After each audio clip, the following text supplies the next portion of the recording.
Halkanii guyyaanii fiiga ayyoomiin harabaa fadhee hojjetee jireenya koo fooyyeffachuuf jedhee jaboon obsaan takkaa malee edeeda jireenyaa yaabbachuudhaaf deetiin qe'ira qaqqaabadhee na jalaa shirgigaata halluu bahuun ijibbaadha.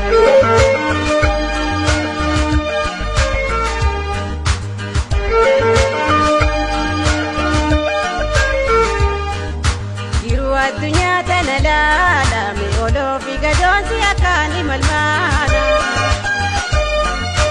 keeyra jiru baatee bu'uura kooda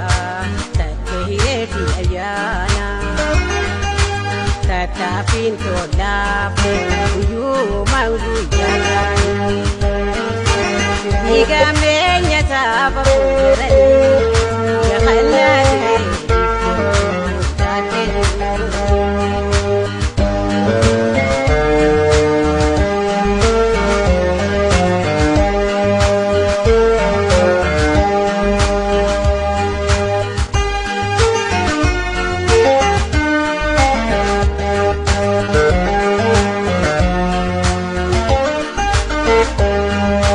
Halkanii guyyaanii fiiga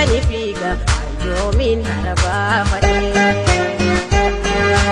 hojjetee jireenya koo fooyyeffachuuf jedhee jaboon obsaan takkaa malee edeeda jireenyaa yaabbachuudhaaf deetiin qe'ira qaqqaabadhee na jalaa shirgigaata halluu bahuun ijibbaadha.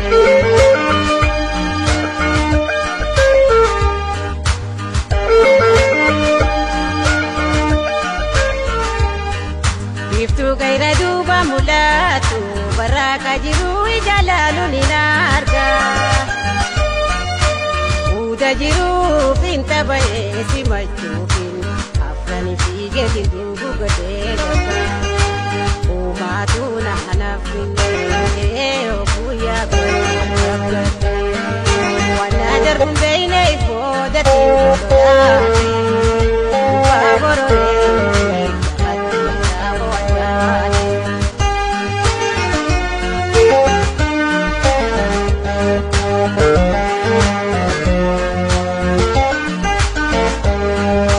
Halkanii guyyaanii fiiga ayyoomiin harabaa fadhee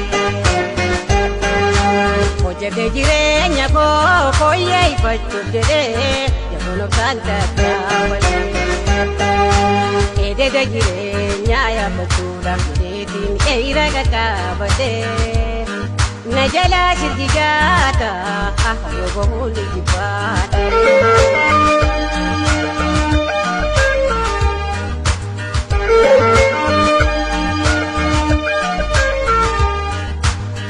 Afranii lafa geeyu waan ciisu